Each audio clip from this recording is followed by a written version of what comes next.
Can Michigan become an overall top 10 state economy? Well, we find that answer here at this year's Pancakes and Politics, which starts right now.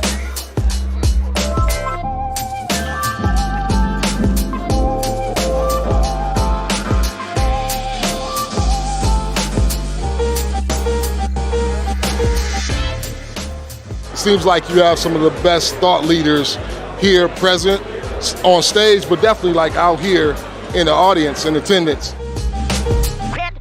The Michigan Chronicle literally provides us with our town hall. You know, there used to be town criers who would let you know when things are going on, when there are important issues to be discussed. This Pancakes and Politics is what has been doing that for several years. So it's where you want to be to understand what we ought to be talking about, what we ought to be thinking about, and more importantly, what we ought to be doing.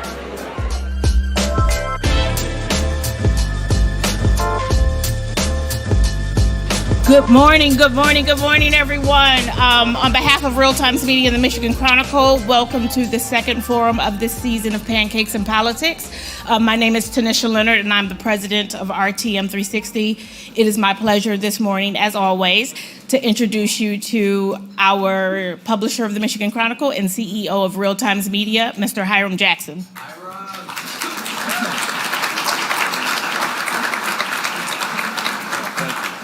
All right, we got a great topic today. Can Michigan become a top 10 state economy? First of all, anybody new in the room? Anybody first time Pancakes and Politics? Raise your hand, please. Raise your hand. All right, great. Great. I'm going to be quick for you newbies. This is our 17th year of Pancakes and Politics. It's been a staple in our community, and I like to think that it's absolutely the best forum dealing with social equity and economic issues in southeastern Michigan. We have all kinds of folks in this room, geography, diversity, racial diversity, and diversity as it relates to socioeconomics. And we talk about things that are really relevant to our community. I would like to say that, we're going to talk about a lot of issues today. Population growth, job growth, tax reform, all of the things that can make a state great.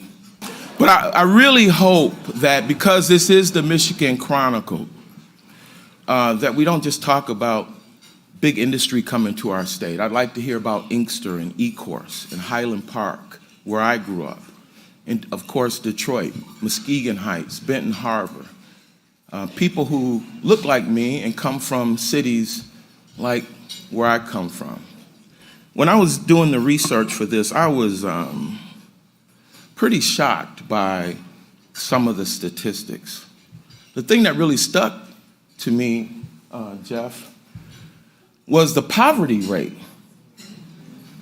And I don't know if this is your brainchild or not, but in the past, poverty was not on the list of indicators to determine if we could become a top 10 state. And I noticed that it's a new indicator, and I'm eager to hear, Jeff, if that was your brainchild. But in many instances in our state, 40% of that local community's residents are living in poverty. 40%, in some instances 50% of the residents. In 6 or 7 cities in Michigan, the childhood poverty rate is over 50%. In some communities approaching 60%. Now, how can you become a top 10 state when you have several cities with residents living in poverty, half of the residents living in poverty, and most of the children living in poverty? And so as I was doing my research for this, that is the thing that really stuck out to me. The other statistic that just floored me was the number of working people who are living in poverty, right? That was staggering. It's like being in a canoe race with 10 other states, 4 men in a canoe, men or women, and 2 of them don't have arms in our boat. I think in the past what we've done is we've thrown them out of the boat and went and got more folks. And we got to find a way to help the folks with no arms compete as well. And so as we sit in this room and at the DAC and eat our pancakes and in this beautiful facility, you know, many of you already know that most of us don't even have a car to drive downtown. I think I saw a statistic that said 30% of Detroiters don't even have a vehicle. So that is the context by which I will be listening to this conversation. There's some wonderful things going on in our state. I'm excited to hear those too. But as the publisher of the Michigan Chronicle, this is what I see and hear about every day. So I'd like to thank our sponsors. Now that I've brought you down, I'd like to bring you back up here.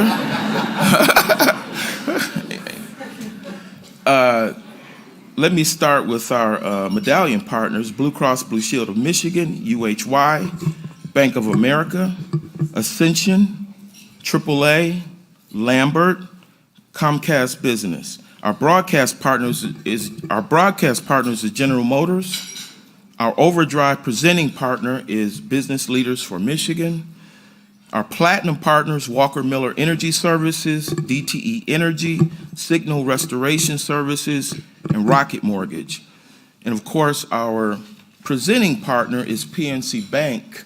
And I'd like to bring to you my good friend, Rick, is Rick here? Rick's not here. So he can't be on the podium, so he can't come anymore. Tell him I said that, all right?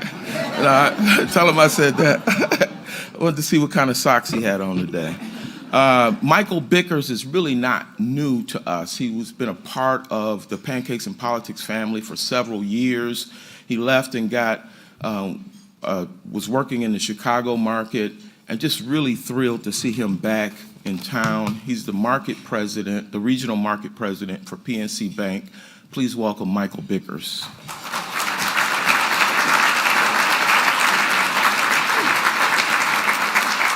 Good morning. How are you guys?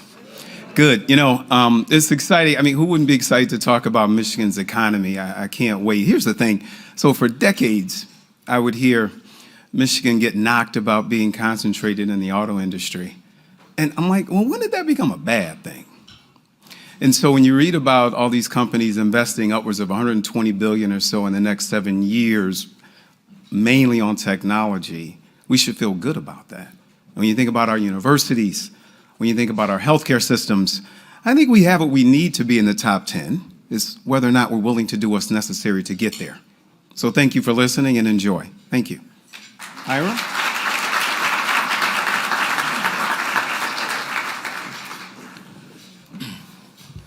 So as we bring up Dennis, you'll notice when he introduces the guest that we have a panelist here who was not on our invitation, but he's always on our invitation, always on our guest list. Quentin Messer called me earlier this week and said that he had an emergency meeting, he and the governor with some folks, and just broke his heart that he couldn't make it. So I told him that it was just going to cost him a little bit. So I want to, but we have a great guest in his absence, Mr. Kevin Johnson, the CEO of the Detroit Economic Growth Corporation. All right, so I want to bring up my good friend, Dennis. This is his 4th year. He's the CEO of Ignition Media and Archer Corporate Services, a real estate developer. And we pay him about $1 million a year to come up here 4 times a year just to welcome you good people. Dennis, come on up.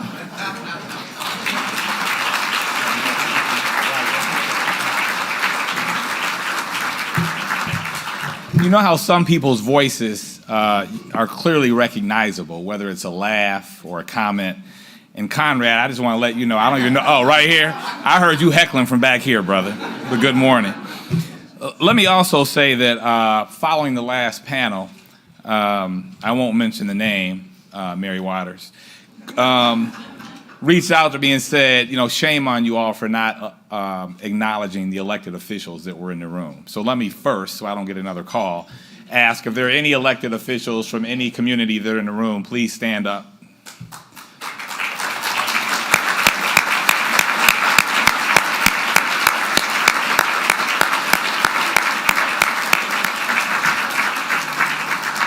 I will not get political because this is a bipartisan event. I would just encourage all of you all to vote in these very important upcoming elections, and I'll leave it at that. Can Michigan become a top 10 economy? This is what Hiram wants us to talk about. Is it a realistic goal? What needs to be true for this to happen? What progress have we made towards this goal thus far?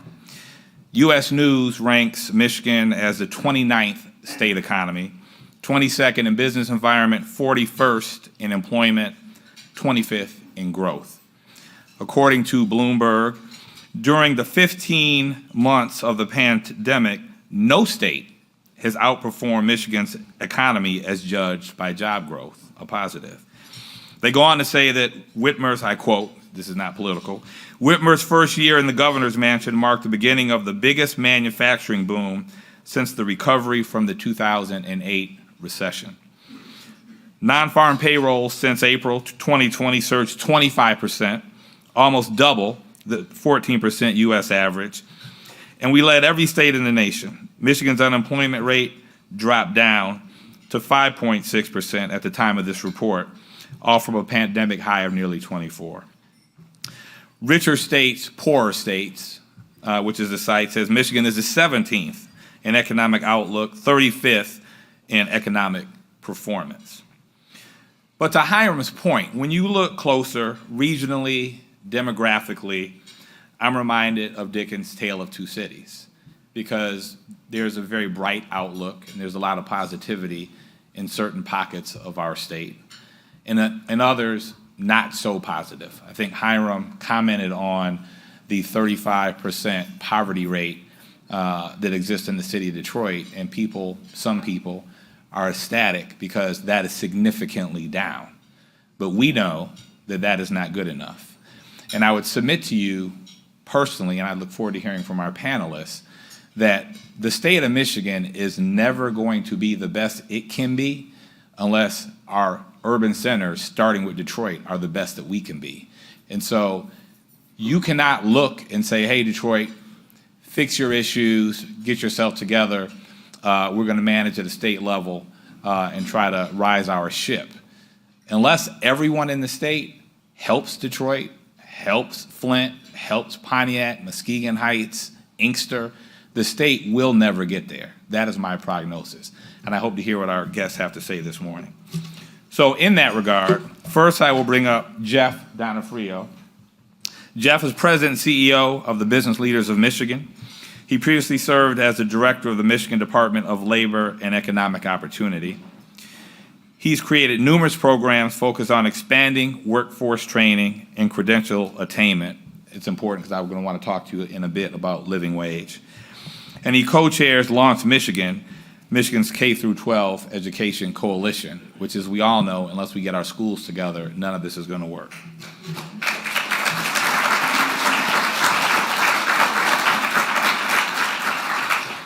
Nicole Sherard-Freeman, I would just say, is a bad sister, period.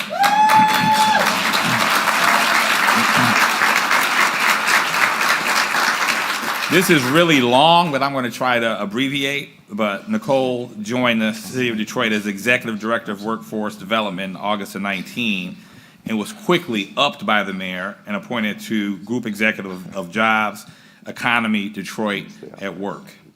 She's responsible for building a Detroit at Work, which is a world-class staffing organization that supplies ready talent to local employers.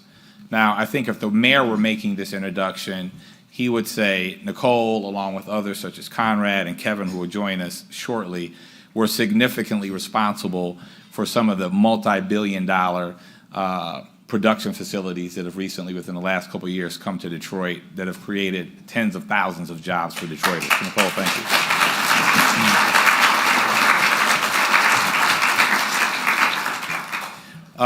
Maureen Krauss. Maureen, it's interesting because right when you were probably exiting the chambers, when I started getting really involved in the Detroit Regional Chamber, I see Tammy in the audience, and it was kind of maybe a passing of the baton. So it's good to have you here. But now you join us with very significant economic development background, going to Indy, coming back as CEO of the Detroit Regional Partnership, which is the leading economic development nonprofit serving the 11-county Detroit region.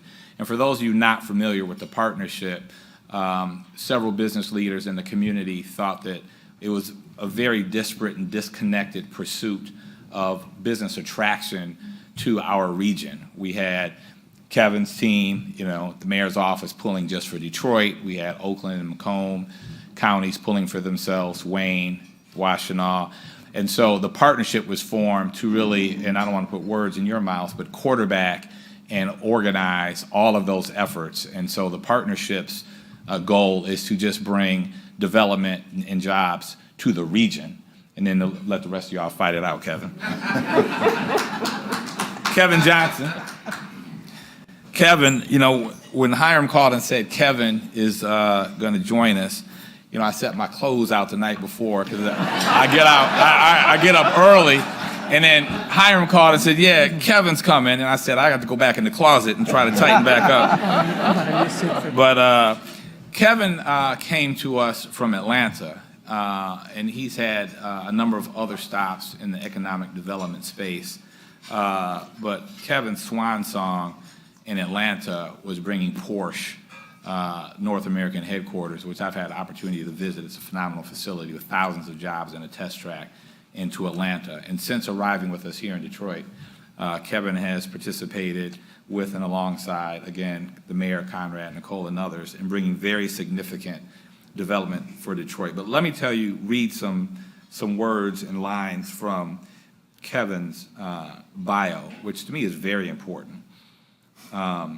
It talks about with the Detroit Economic Growth Corporation being the city's leading, and I highlighted the word, inclusive economic development driver.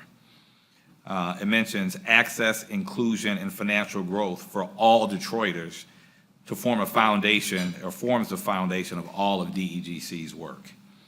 You talk about business attraction and retention, neighborhood small business growth, and international development.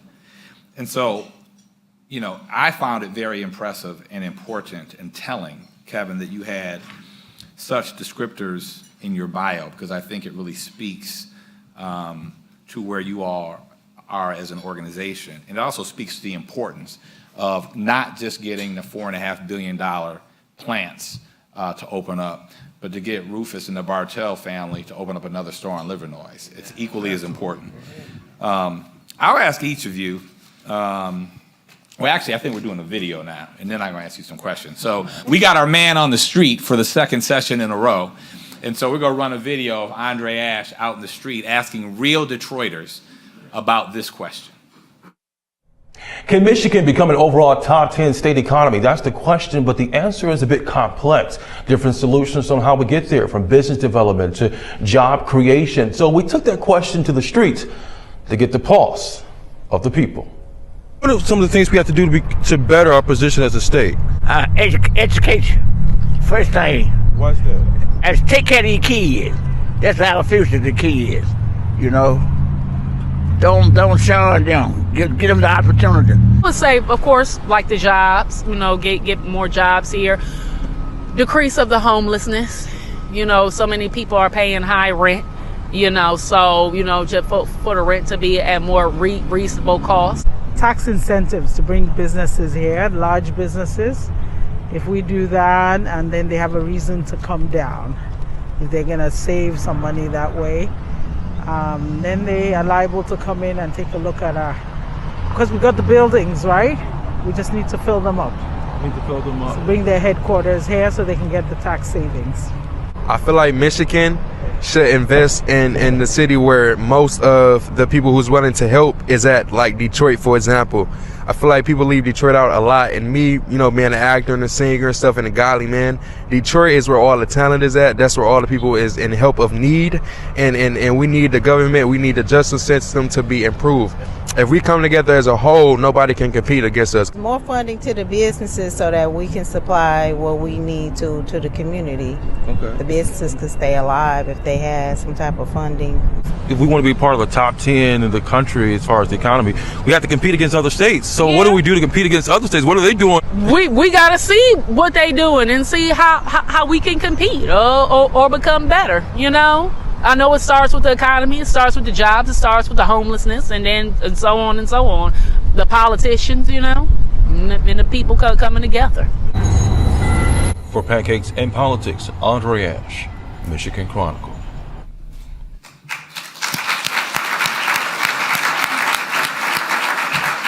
Thank you, Andre. See you back there, brother. It's interesting. First of all, the first cat, Mason, his hat was fly. I don't know if you guys picked that up.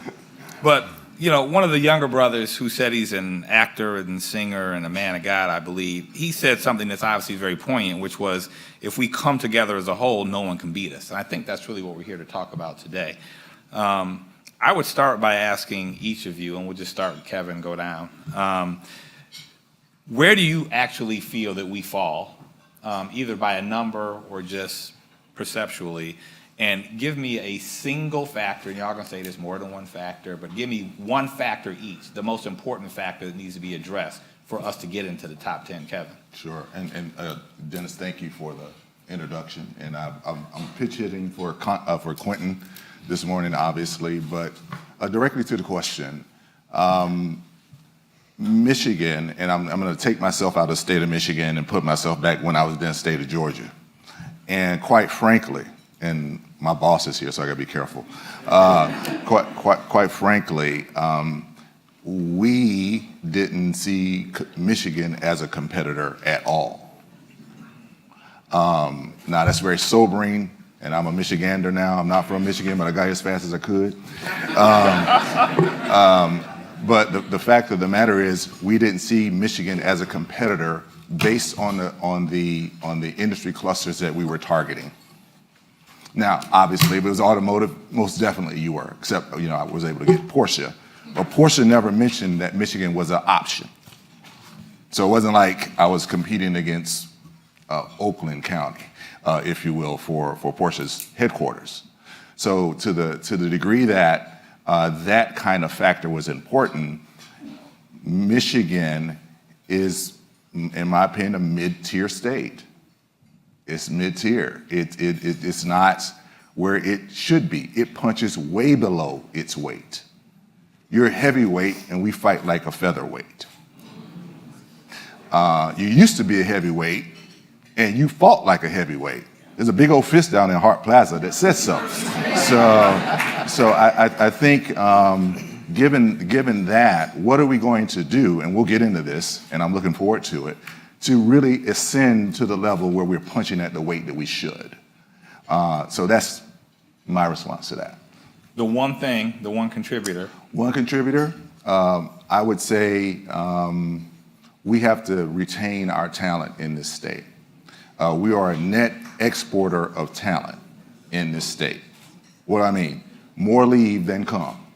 We educate them and we send them out. We're like a production factory for a workforce around for everybody else. So we need to retain the talent that we have. The only way you do that is you grow opportunity and you make the place, you beautify this place. You know, sick of dodging potholes. Anyway. Thank you, Kevin. Retain talent. Maureen? It's always great to follow Kevin because, and we've done this before, we're almost a routine. Yeah, I know, right? He pulls no punches, I try to be the diplomat, that's how we do it. No, and once again, I really appreciate the opportunity to be here today and talk about this because while I represent the city of Detroit and the 11 county surrounding region, we know that Detroit is the heart of it. Detroit is what people around the world know. They don't use counties. You know, I used to tell my old boss, Brooks, that people don't use counties, they don't know what it is, and they think Oakland's in California. Right? That's Brooks Patterson, by the way. Yeah, for those of you that. But Detroit is our calling card. And let me tell you, the privilege of the work I've done in my career is to really represent Detroit with that calling card around the world. And part of what I want to say our sort of problem is a bit of complacency and a bit of modesty and a bit of letting everyone else tell our story. So my privilege has been to be in places like India and China, and communities have come to me, mayors around the world, we want to be the Detroit of India. We want to be the Detroit of China. And I want to ask them, can you come home with me? Because we need some of that enthusiasm and really belief in our strengths here. So Kevin and I have both had the privilege of working in other states. I'm a Detroiter, born and raised here. Detroit's my heart. But I did have a few years in a couple other markets, and like Kevin, you get to see what the competition's doing, and that's very insightful to understand how we're viewed, how we're perceived by not just companies, but other competitors. So, a couple of takeaways that I can say: we have a lot better assets than we give ourselves credit for. We have a much greater story than we tell.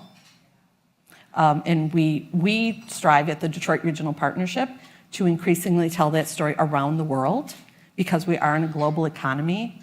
And Detroit, I would say, from a global perspective, is very top tier in people's minds.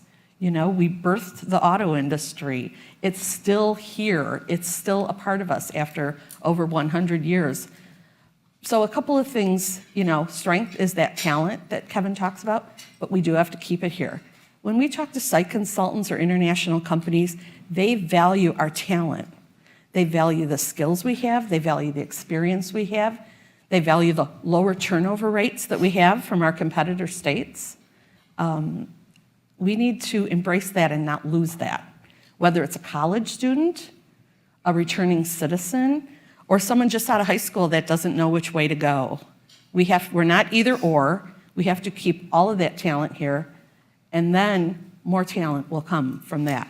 So talent is, I think you're going to hear that pretty consistently across the board here. It's not unique to Detroit. I will also say that. Everyone has a talent issue, which is why we have to really double down to make sure we can keep our strong, experienced, and highly skilled talent here. We have the second largest concentration of engineers in the United States here. That's a huge talking point when we talk to companies around the world. So talent is important. The other sidebar I would say, I know you asked for one, I'm sorry. You breaking the rules already? I know, Okay. Maybe Kevin's influence. No, he's fine. Really, we have to work on something that's very near and dear to my heart, is having the right sites to bring companies here. We have a lot of office space, but if we want to look at manufacturing, we need more sites, not just in the city, but throughout the region. And that's probably a separate question that I'll get to later. But we would prefer they be in the city, just as an FYI. To be clear. Absolutely, but we need sites to put them. Yep. Nicole. Such an interesting contradiction. We are a fascinating contradiction. There is, at least in Detroit, and I've got to speak to this question first through my Detroit lens. There is no other place where you will find as many cranes in the air or as many construction boots on the ground. And construction boots on the ground mean that means there are more jobs coming at some point across so many sectors, ranging from Lear Corporation that's going up in the old CAD stamping plant on the east side of Detroit to the old AMC headquarters over on Plymouth, where North Point will bring a new tenant soon, to Major L, the new 500-seat call center that will be in downtown Detroit, where they are already hiring.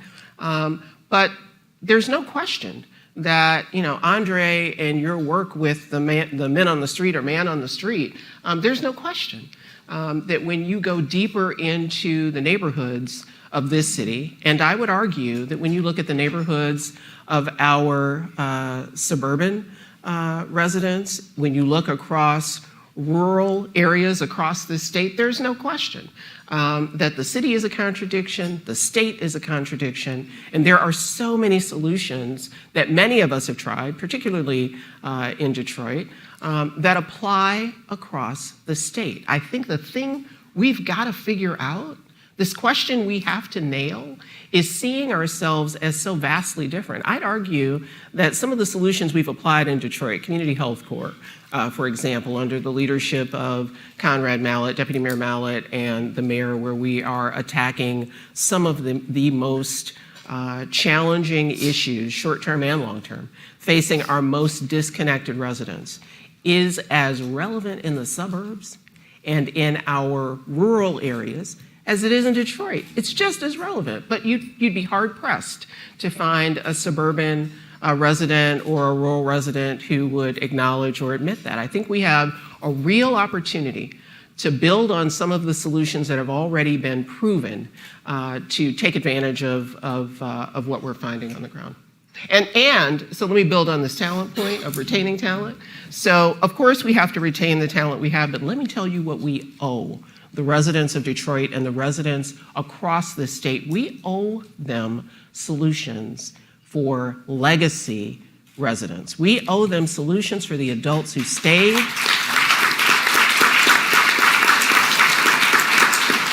For the adults who have been left behind. We talk about our kids, and that is crucial. We better be doing something with K-12. We better be building on the work of our public school systems and our charter school systems. We better be doing something to be sure that we are producing, as college graduates or some sort of post-secondary educational attainment, we'd better be producing adults that so many of the corporations seated in this room want to hire. We'd better be doing that. But let me tell you what else we'd better be doing. We'd better not be forgetting the adults who are in the home raising the kids that we're talking about. And I will close with this. We are kidding ourselves if we think that just focusing on K-12 or our high school kids or our college students and retaining that talent, we are kidding ourselves if we think that's the only answer. We owe this state solutions, upskilling and reskilling solutions for adults. I told y'all she was a bad sister. Jeff, no pressure. Yeah, I got to follow that, you know. Nicole and I were partners in the city of Detroit here on workforce development for a lot of years. And, you know, usually I would just say, Nicole, take it, you know, and things would get done. You know, the question you asked, and I think the way that Hiram started off about where we rank, this is something, you know, is core to our mission at Business Leaders for Michigan, trying to make sure that we say, how do we compare to other states? Now, here's the good news, right? Back in 2009, when we started these rankings, we were 48th, 49th, 50th in a lot of categories. So today, being 29th, which is where we're at, is a lot of progress. And many people in this room, outside of this room, you know, did Herculean things to make that happen. But getting from the bottom to the middle was tough, but getting from the middle to the top is going to be really a lot harder. And, you know, when you look at the growth over the last 10 years before COVID hit in our economy, because the US was growing generally, Michigan was growing at a pretty fast pace because we fell pretty far, right? We had a bigger hole to climb out of, so our growth was, you know, actually above a lot of states. But that growth was not shared widely, right? It went to mostly folks at the top. And when you look at the demographic of who benefited, a lot of folks fell behind in terms of real income, in terms of prosperity, in terms of the working poor, those folks that I know my friends at United Way know as asset limited income constrained employed, the ALICE rate. So there's a lot we have to do together to make sure that everyone prospers in the growth ahead. So, you know, Hiram talked about it. We did add poverty to our benchmarking this year. We did change our mission to make sure that it was not just a healthy economy, but a healthy economy and widely shared prosperity, which is our goal, our mission within this organization, where Michigan should be heading. And we've tried to make sure that there are programs in everything we do, equity within growth, within closing those gaps that existed historically, but also that we know exist today. That it's weaved through every piece of advocacy that we do, whether it's in economic development, whether that's in business climate, whether that's in education.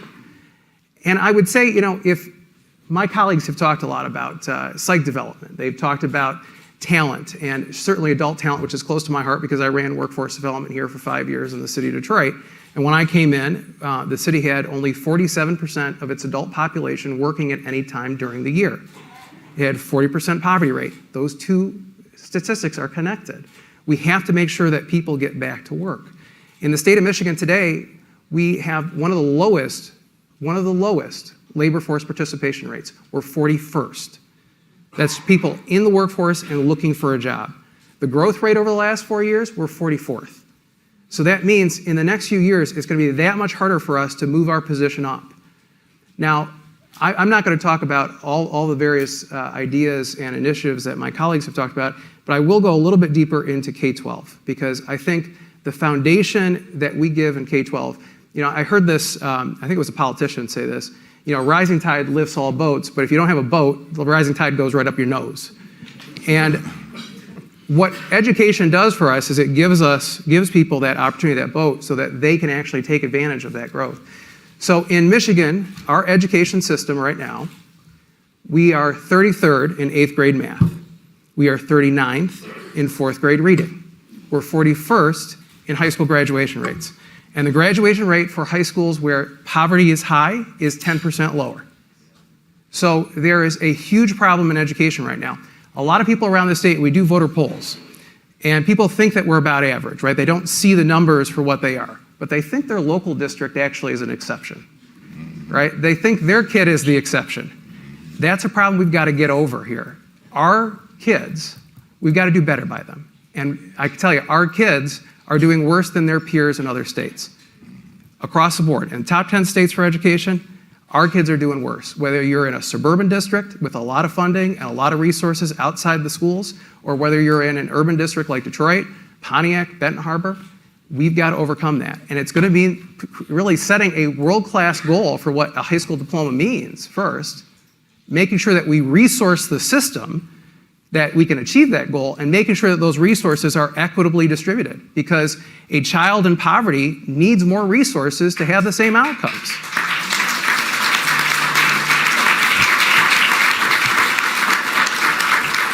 A child with a disability needs more resources to be able to have that opportunity. So unless and until we actually are serious about putting equitable funding in education, we're not going to change. So that's my focus, I think, and one of the big focuses, I think, of the business community. Thank you, Jeff. Just as a reminder, all of you guys have cards on your table, and Antoine Taylor, raise your hand, is over here, and he will come and pick up the cards and get them so your question can be asked.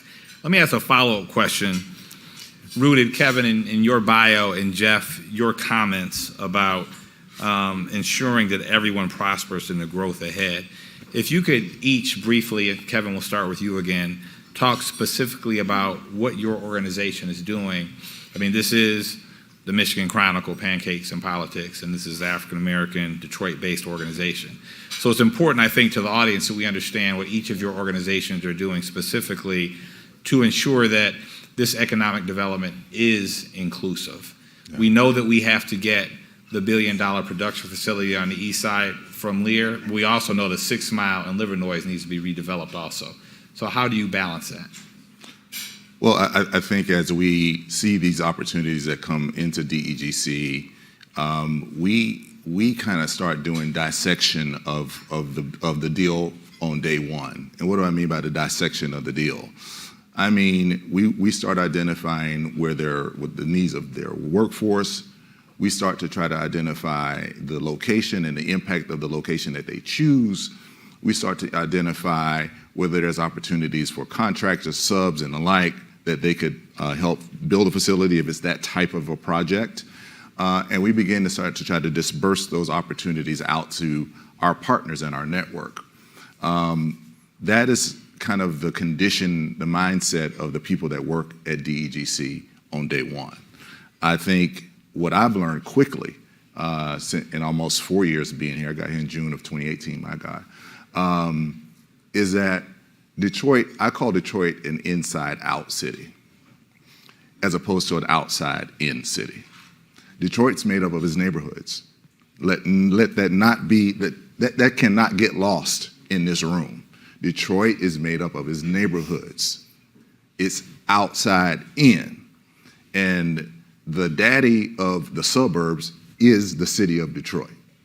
So when we start talking about commercial corridor development, which is kind of how we get to this equity piece, we put resources, Motor City Match, Motor City Restore, all those types of, that goes into the outside of the core. Without that, and stabilizing Detroit's neighborhoods, what happens in the core is interesting, but not necessarily sustainable.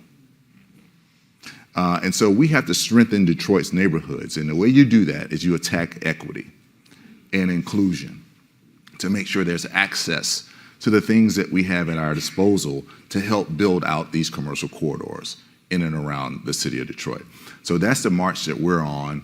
And I think it's also important that you identify industry clusters that we think Detroit will do well in. For an example, do you all know that Detroit's the financial capital of the world? You hear the hush that came out of the room? Why did I say that? You got the #1 retail mortgage broker in the country in your town. Now, last time I checked, any of y'all got mortgages? What happens when you send your mortgage payment? That's cash out your bank, right? That's cash, right? And that retail mortgage broker is based here in Detroit. Here's the other one. In the region, the #1 wholesale mortgage broker is in our region, United Wholesale Mortgage Company. So you got 2 of the largest mortgage brokerage companies in your region. We are a financial services capital of the world. So when I go out and start to market and brand Detroit, and I talk to them about us being a financial services capital, their eyeballs explode. But when I tell them why and the ability to house that talent, it gives us this competitive advantage. And I know we're going to talk about that a little bit, Maureen. But that's equitably distributed around the people who can participate in a industry that's growing. And that's how you do that. Thank you, Kevin. Maureen? So what Kevin points to is what I said earlier, telling our story, right? Telling the story that people don't know about us. Because when you leave a conversation anywhere in the world, you want them to think, I didn't know that, but that was interesting, and I want to learn more. And that's part of what the Detroit Regional Partnership does every day. So at the DRP, we believe, and I personally believe, that every single job is important to the person who has it. So we don't shy away from a company who wants to come in and create a job here. Because when they come here and they're successful, they grow. And we have many stories about that. So one of the things, getting back a little bit to the talent and making sure that everyone has this opportunity, last year we created a talent solutions team because we deal with companies who are new to the area, who don't have a base here already, brand new, just coming in and exploring. We have a really terrific workforce development and community college system here. That's a very traditional place to look for talent. But what we discovered is a lot of our talent doesn't go through those 2 channels. And how do we find that talent and match that talent to the opportunities that are here?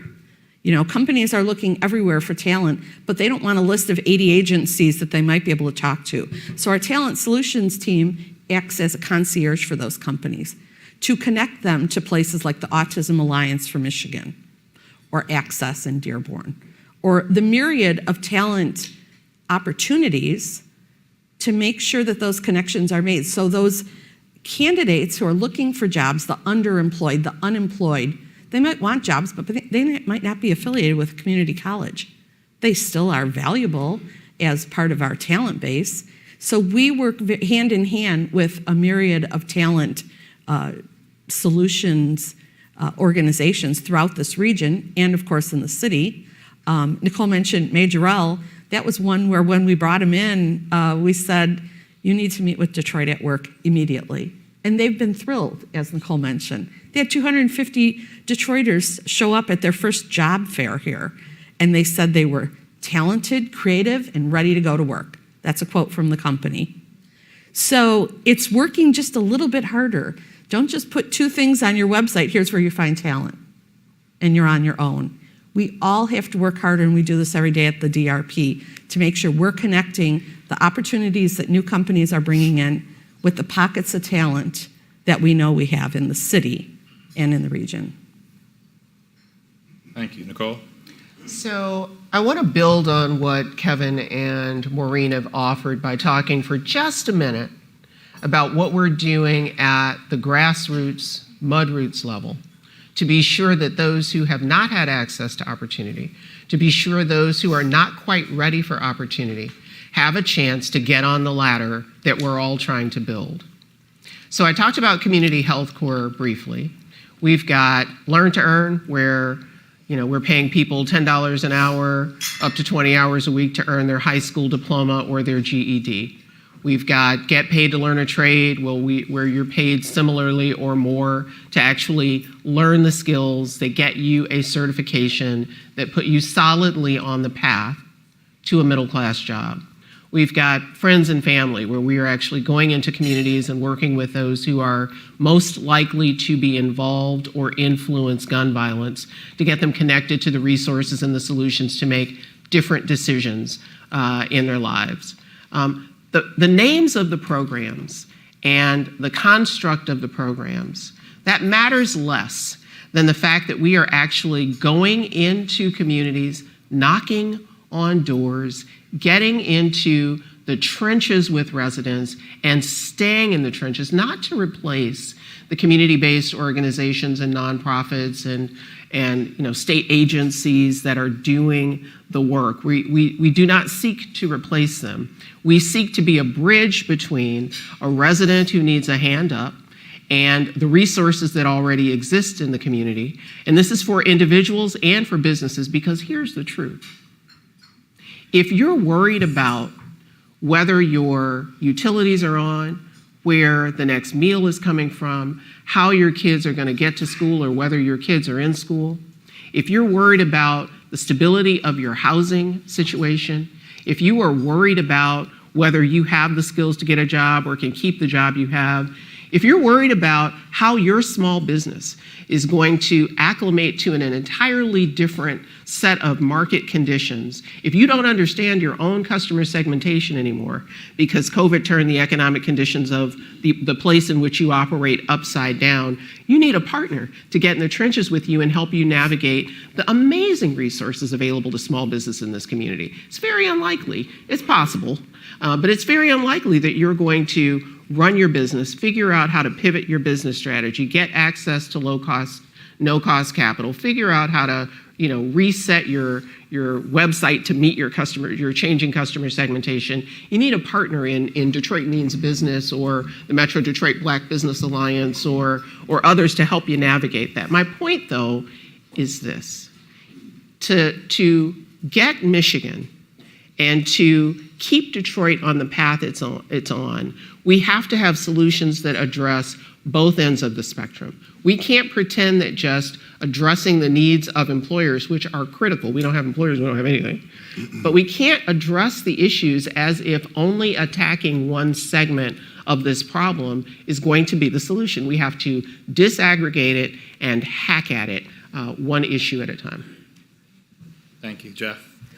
So, when you look at numbers around our population, our workforce population, we talked about the fact that we have one of the lowest workforce participation rates. We haven't talked about the fact that we're going to lose 100,000 people out of working age population because of age. We're an older state. So what that means is we're not growing as a state. We're not growing as a workforce. Just to keep the jobs that we have today is going to be a challenge. I was talking to one employer who's a member of our board. They have 8,000 job openings today. 8,000 in one company. And that every single company that we talk to says that they're going to have trouble hiring within the next 6 to 12 months. So, what does it take to actually bridge that gap? How do we make sure that we're looking at, every population within Michigan to make sure that they have pathways, not just into employment, but into career progression, right? Into the C-suite. The thing we have to remember is there's a skills gap for sure. Right? And so we have to do things that get people some kind of education post-high school that make sure, like Nicole is doing, that they actually graduate high school in the first place too, and that we're helping adults achieve that diploma with a credential. So we've done things like advocate, and I helped put in place when I was at the state, the Reconnect program that takes anybody over the age of 25 without a college degree and gives them a tuition-free path to their local community college to get an associate's degree, a certificate, whatever is going to be, something that they can value and that they can get a better job in. But that's not good enough, right? Because what we know, I'm also on the board of the organization that funds the Detroit Promise here, that says that any high school student that graduates from a high school in the city of Detroit, public, private, charter, what have you, gets a free college tuition, 4-year or 2-year. But the take rates and the completion is really low. It's because of those life events. It's because of other things that get in the way. It's because you don't have transportation. It's because you don't have childcare. It's because you're not earning a living while you're trying to go to school. So all of those wraparound services have to be put in place for people to be successful. That's why, when we look at numbers, 190,000 women left the workforce during COVID. They haven't come back. 22,000 more men are in the workforce since COVID happened. What does that tell you about childcare? What does that tell you about the way that we're doing elder care? We have to find interventions and solutions that are going to help people get into the workforce, and then really make sure that life events don't get in the way of us having people stay in the workforce and then get into those higher paying jobs. The other thing I'd say is that companies are looking at this differently too. My friends at GM are looking at competency-based hiring. How many people have put out I bet you there's a lot of employers here. I bet you all of you have put out some sort of job notification that says you need a bachelor's degree or you need something higher, right? Or it's preferred. Is that really what you need? And mostly when you talk to employers, they say, well, it's a proxy, right? We don't know really how to do this, how to be able to say what skills we're looking for. Well, today, when there's such a skills gap, when there's such a need for talent, people are going back and they're trying to unwind it to say, what do we actually need from a skills perspective, from a competency perspective? So we aren't just weeding out people because they don't have a bachelor's degree or a master's or an associate's degree. And that's resulting in people getting hired in places they never would have been considered in the past.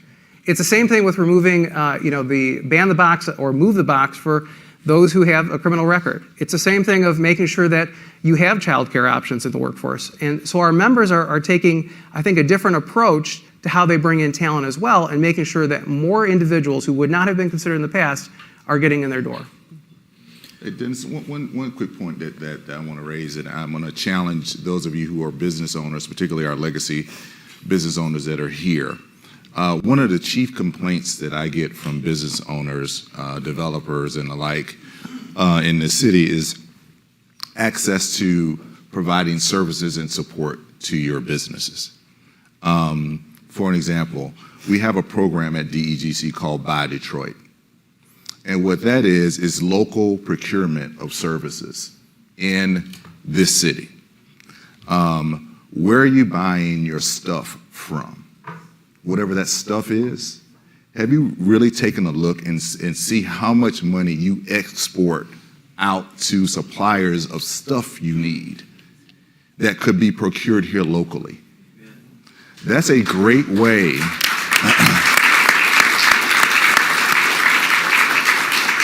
So you know about closing the wealth gap and equity and inclusion.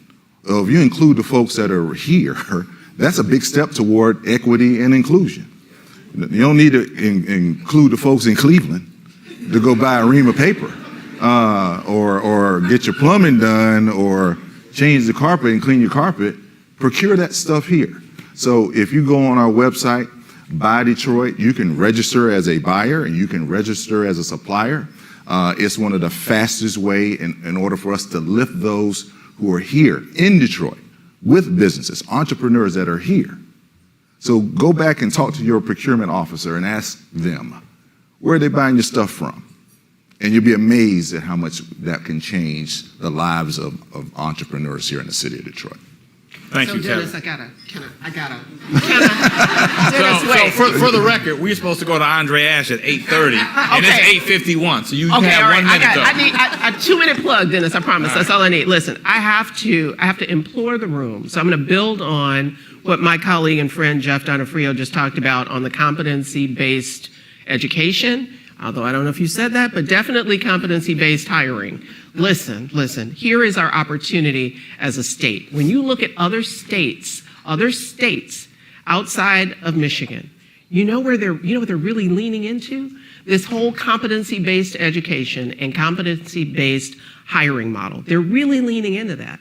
We couldn't possibly expect that the way we're going to hit the governor's target of 60% of Michiganders having some sort of post-secondary education credential in the next couple of decades, we're just not going to get there through conventional methods. And that, I mean, no disrespect to my university and community college partners in the room. In fact, I think you are integral to that solution. We have got to figure out how we assess skills differently, how we give people credit for what they know toward an education and toward getting a job. The only way, and because we're in this crisis, we have a unique opportunity to lean into this and use our crisis as part of our solution.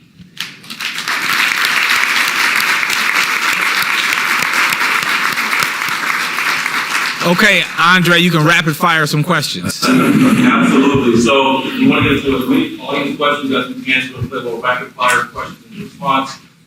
Please, in the news business, we call it soundbite, so let's keep it to it. To what extent does racism inhibit our regional success and growth? 30 seconds.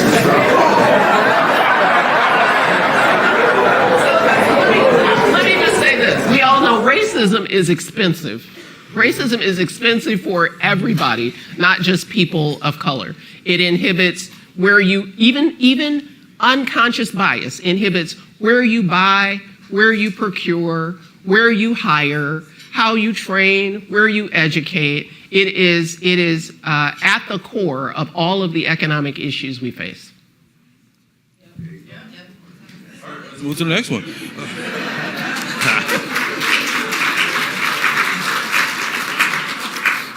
Michigan will not be at the top. Michigan will not be a top economic state until we embrace attainable housing as a priority. How do each of you support that? 10 seconds. Well, I mean, if we are participating in a deal with said developer, we do, and I do believe in setting aside affordable housing in any component, any project that we touch, and that is a mandate for us. So, and I think we just had to continue to build capacity in that regard. I think the bigger question is what we're doing about blight and what we're doing to take down homes that could, save the ones we can and take down the ones that aren't physically able to be a livable location. So I think there's enough housing. So what do we do with the stock that we have? And if we can improve that stock, I think that raises the capacity of affordable housing in the city of Detroit.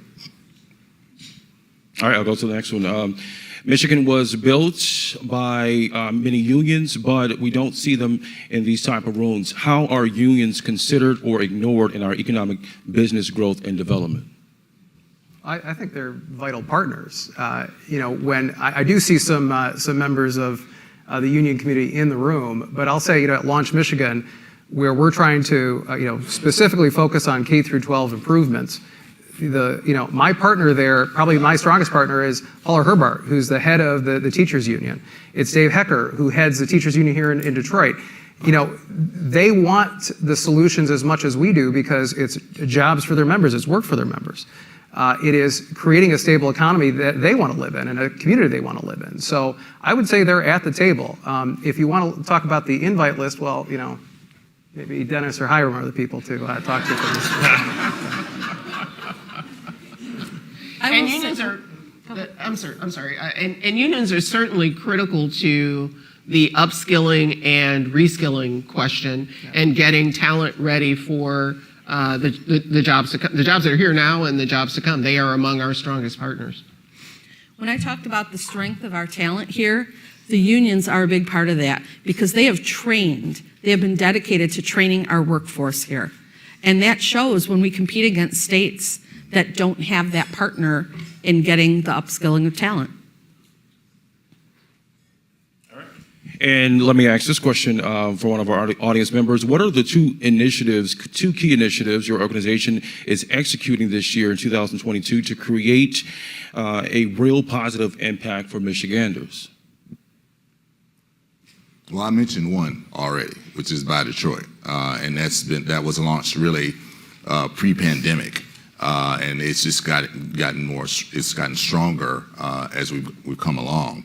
I think the other one is Detroit Means Business. I think the fact that the pandemic brought that whole concept to our doorstep. One of the things, and I'll just give you a headline, we were concerned. Our coalition, which was 60 partners, most of them are in this room, And what we were concerned about was that when we were beginning to get resources in from the federal and state governments, the small business community particularly did not know where to go or where to start to access those funds. And if left to the marketplace to take care of it, people would have been scrambling all over the place to try to access those funds. So we tried to be kind of this one-stop shop to say, come to us and we will help get you the resources that you need. And now we've gone to kind of a, Detroit Means Business 2.0, which is very important because now we're talking about going from surviving the pandemic to stabilizing in the pandemic to thriving post-pandemic. And so that is the way in which we have started building on the Detroit Means Business model. And I think that's the way we're going to go for the foreseeable future. And so two things. So first, watch the mayor's blight to beauty strategy. So starting with the industrial sites, there were 12 industrial sites that the mayor talked about in the state of the city. 11 of them have a plan, and we hope that the 12th will have a plan soon. Watch our commercial blight reduction and remediation strategy, and then continue to watch what's happening with residential blight, home resales, rehabbing where possible. Watch that, and then watch the Detroit Scholarship Program. $100 million, all dedicated toward the challenges that you've raised here, that my colleagues have talked about with both young people and adults getting talent ready, keeping talent here, and getting you as employers the talent you need. We think there are learnings that might be of interest across the state. There's, I think you've asked us this question, what we're doing. There's $5.5 billion right now sitting in Lansing of federal money and of state surplus that could be put to use to solving some of these issues, to closing equity gaps, to accelerating our education. And I think Rochelle's already got, maybe $4 billion of that spent, right? Yeah, got it. But all of us have a voice in trying to make sure that we know what those dollars are going to go to, what our legislators, what our representatives, what the governor are going to prioritize in that spending, because it's going to be decided in the next few months. And that's going to have implications for us over the next couple of decades, because other states are investing, right? They're looking at the future. They're looking at how they beat Michigan, how Kevin's former colleagues in Atlanta are going to pull the next Michigan company or automotive company down to Atlanta. We can't let them win. Can't do it. One of the things that we haven't touched on is really the transformation that's happening right now in our economy, our auto economy in the state, in this region, and the city, from internal combustion engine to electric vehicle. It's happening so quickly, and we own the space right now, but we're going to lose it if we're not very proactive in trying to keep it. So in the past year, it seems like a year, maybe 6 months, the Detroit Regional Partnership convened 150 members of this community.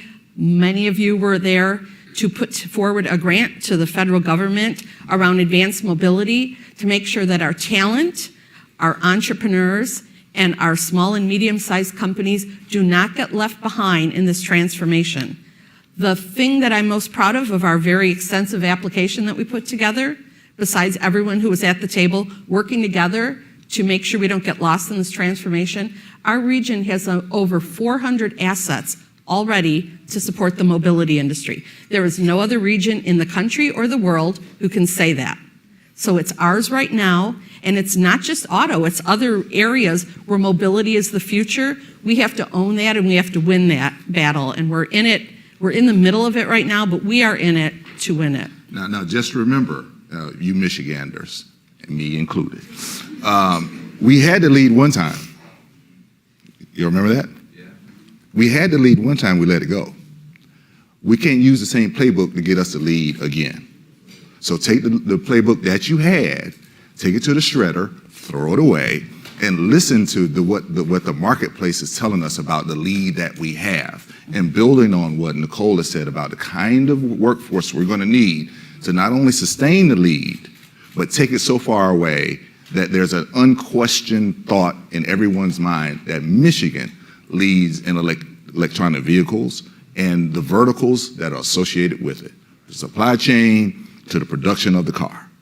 Everything in between. It starts here and it ends here. What we do in the dash is where we're going to keep the lead. All right, that's all the time we have. Dennis, I'm going to give it back to you, and I'm going to allow you to give a grade to our panelists on time. Thank you, Andre.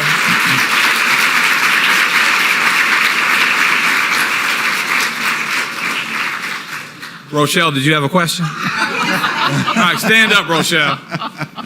Always a journalist, right? Director of Arts and Culture for the City of Detroit. Thank you very much. I know we're ready to go back to work. Some of you, I don't want to go back right now. I need a break. But my only question was, we are focused so much on the folks who need us, and I appreciate that. But that's 1/3 of us who live in poverty. That means 2/3 of us don't. So what I want to know is what we're doing to make sure that we're bringing folks here with their businesses, with their families, so that they treat Detroit like, oh, let's go live in LA, let's go live in New York, let's go live in Atlanta. And one of those ways is arts and culture. Because if we literally embrace what we are here, we have the most creative arts workforce in the nation, and everybody outside of Detroit knows that. So I just really want to get a sense of why we're focusing just on the, if not knocking your plan, but if you're going to put the poverty rate into the indicators, put the middle class rate, because you know how you change that number? You keep bringing in more middle class and upper middle class people, and then that number reduces. Thank you.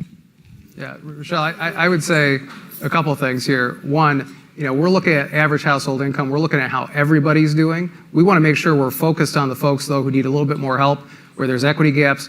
But clearly, we need to diversify our economy. We need to bring in industry after industry, jobs across the state. We need to take advantage of the design and creative culture that exists in Detroit, that exists on the west side of the state with our furniture manufacturers. I mean, we are a leader in design in the world, not just in the auto industry. So if we're not taking advantage of that, we're losing a huge opportunity.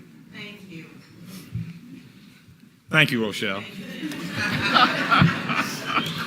Look, in the spirit of time, I will reduce my remarks to just simply this. One thing that I think is very clear from the audience questions and from all of your comments, all four of you, is that in order for the state of Michigan to enter into the top 10, and I'm not sure why we're not entering, or we're trying to pursue being number 1 and not just into the top 10, but in order for that to happen, everybody has to participate. We have to do better with educating our kids. We have to do better with job readiness and just generally be more equitable and inclusive. And so I appreciate all the comments, and particularly the rapid fire questions. Andre, thank you. I'll allow each of you a 1 minute, Nicole, close. And we're gonna start with Jeff and come this way this time. Should I cede my time to Nicole? I feel like she has. You already did. Yeah, I already did. No, I would just say this. I appreciate being invited to speak on this panel with my esteemed colleagues here. The partnerships that we have, the things that we're doing together, I think are what is going to help us get to that top 10 status. What I would say is just, again, this is a participation sport. All of us, every single person here, whether you're an employer, whether you're a policymaker, whether you're an average citizen, have a voice in making us a better state. You have the control. Who we elect this year, what we tell them our priorities are, what we say and what we want to discuss or debate in the public forum. That's what's going to make us a top 10 state. How we invest these dollars that are here, sometimes one time, but there's probably $600 to $900 million that are going to be here above what we've projected over the next 5 to 10 years. What do we want to do with that money? How is that going to help us become a better state and close those equity gaps? Every single one of us have a voice. I hope you'll join all of us in making sure that voice is heard.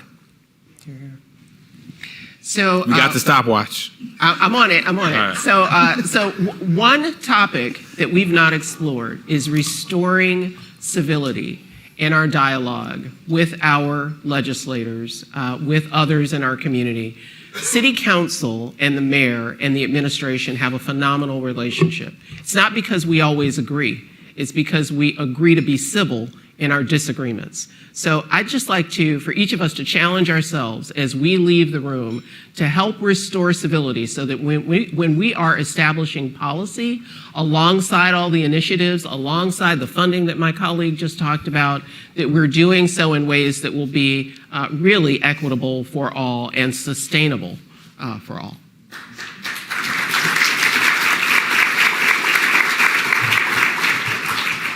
She stayed in time. Excellent.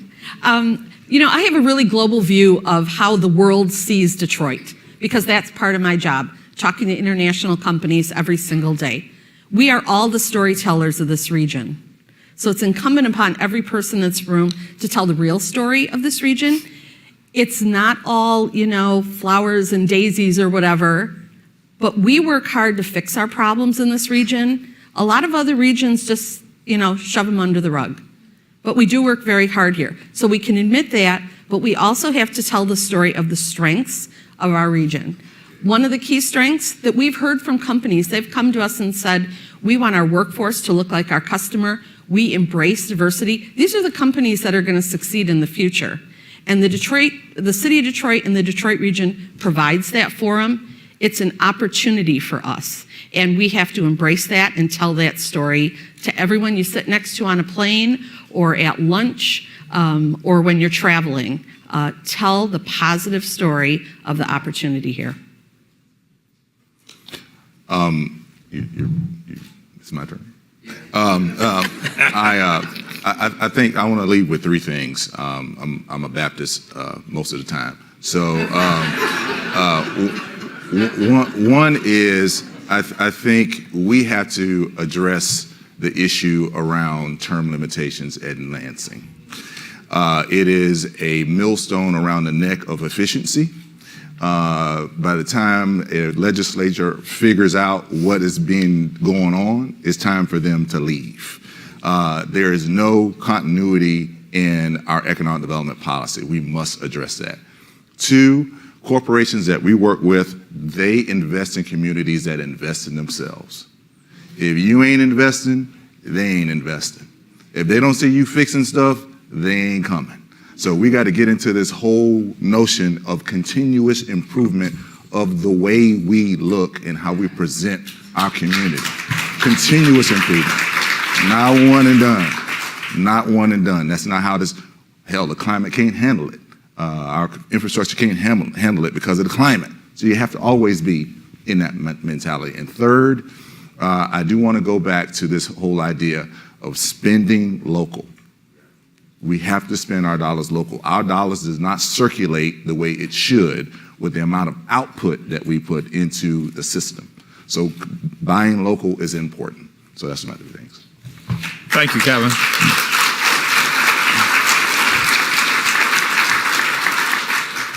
Thank you all for being here. I hope you found this very informative. I certainly did. We have four of our most amazing economic development leaders that spent time with us here this morning. We appreciate your time. Hope everyone has a great day.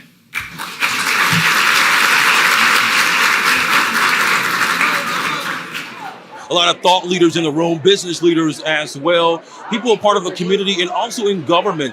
A lot of questions we have for them, so we take that conversation after the program. Take a look.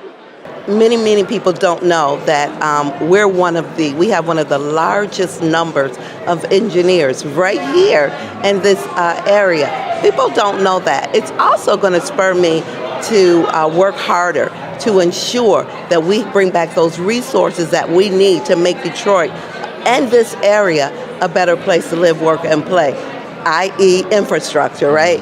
The young man spoke of our roads and how terrible they are. He comes from Atlanta, right? We need to really change our outlook, change how we look, and change just how we present ourselves as Detroiters and Michiganders. So I'm the Vice President for Economic Development at Wayne State. Wayne State is a huge economic driver for the city of Detroit with a $2.5 billion annual economic impact. And this year we've just completed our second 5-year economic impact strategic plan that we're going to use in response to Detroit Future City's call for more equitable and inclusive economic development in the city. So we're going to unleash all of the different aspects of the university to continue to be an economic driver in the city. And being in a room like this, surrounded by the folks that are our partners and our colleagues in this work, is vitally important. Hats off to Hiram and his vision and the team for pulling this off for as many years as they have, because, you know, with the exception of some of the other chambers and things of that sort, I think for a media outlet to be able to get the leaders from all levels, from municipalities, from government, community, things of that sort, to get those voices in the room and thought leaders is absolutely amazing. Well, it's in rooms like this that the agenda gets made. So, I mean, when you have a collection of really smart people, like those people on that stage were brilliant. Each of them had something unique to contribute to the conversation. And then those of us who are decision makers hear that and say, let me go back and look a little bit more into these topics. I was glad that the thing that I do for the state of Michigan, which is help us to deal with our poverty rate, that was something that was mentioned, because I think it's very important. That is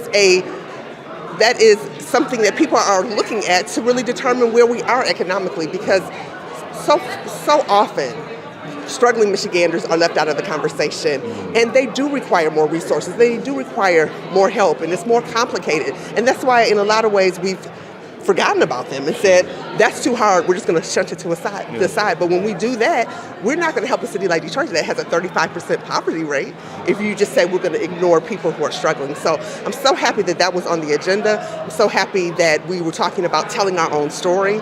I think that an event like this helps us to tell our story, so I'm always happy to be at Pancakes and Politics. Kim Schmidt, thank you as always. I think it's very important. I thought the commentary from the presenters was thoughtful and insightful. The important next step is to get consensus among policymakers and political leaders and business leaders at both corporate and grassroots levels as to what is the specific next step that should be taken. What is the focus going to be on? I thought the idea of people being trained for competency, having a competency focus as opposed to a degree focus was an important piece. If there could be consensus on something like that, that then sort of opens up opportunities for people really throughout the region, throughout the state. You know, I think this morning's conversation could very easily become a conference within itself. The conversation was rich. The dialogue was extremely rich. I had an opportunity to sit down with Mayor Duggan earlier this year, in January, in fact, and talk about some of these same issues, workforce development. While I was sitting there, I just texted him and told him Nicole is the truth. But all of the panelists were amazing talking about this work. And we need more time to really dig in, because I think we were just really getting into it and running over. When you talk about the access to job and more than jobs, opportunities, but now we're talking about ways that we can use competency-based learning, competency-based job recruitment. And it's not that we are moving away from getting those degrees, because of course, going and matriculating through our K-12 and then higher education system shows discipline. And so being a former Detroit public school science teacher and being an educator always, I love education. And I think that our youth should attain the highest level of education possible, and or our skilled trades certifications, which allow access and opportunity for jobs. But we got to take it beyond jobs. We got to look at programs that now look at where the mindset of our young people is not just getting a job, making $15, $20, $30 an hour, but how do we empower them to become the companies that employ people? And so that's how we change the wealth gap. And we can do that when we remove the barriers. Somebody asked a question about racism, but more than racism, we got to talk about the classism that exists in our city and in our region, and make sure that we're not pitting one set of individuals against another, but find ways to talk to our young black men and our young black women that can learn the process of procurement, getting contracts, economic development. Why are they not being brought to the table with some type of a mentor to give them the skill set and remove the barrier? Because what happens, we're talking about moving people from the job and workforce to the C-suites. That won't happen unless we have some wraparound and mentorship that makes it possible to move. Everybody can't get a membership at the DAC per se, where you really talk business, and everybody's not on the golf course. But so what do we do with the young people that are coming through the pipeline that want to remain in Michigan but don't want to remain the worker forever? And I think that's what we have to do, is be intentional in about creating those opportunities and bringing our young people through a process that allows for embracing their gifts, their natural innate talents, and putting them in the best possible position to grow what they were born to do. Y'all, I think she just took us to church. Michigan Chronicle Pancakes and Politics. You don't want to miss it. Tune in at MichiganChronicle.com.